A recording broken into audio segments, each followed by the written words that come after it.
ঘি রাইস বানিয়ে দিয়েছি। এখানে পিস মশলা হয়ে গেছে, বিরিয়ানি মশলা কেরলা স্টাইলে। আর এখানে কিচেন সাফ হচ্ছে।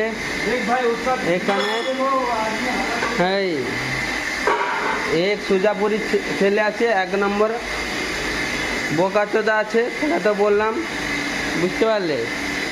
হ্যাঁ, এইখানে চিকেন বানিয়ে রেখে দিয়ে পালিয়ে গেছে। আমি সব দেখাচ্ছি, দেখতে থাকো আর সাথে থাকো।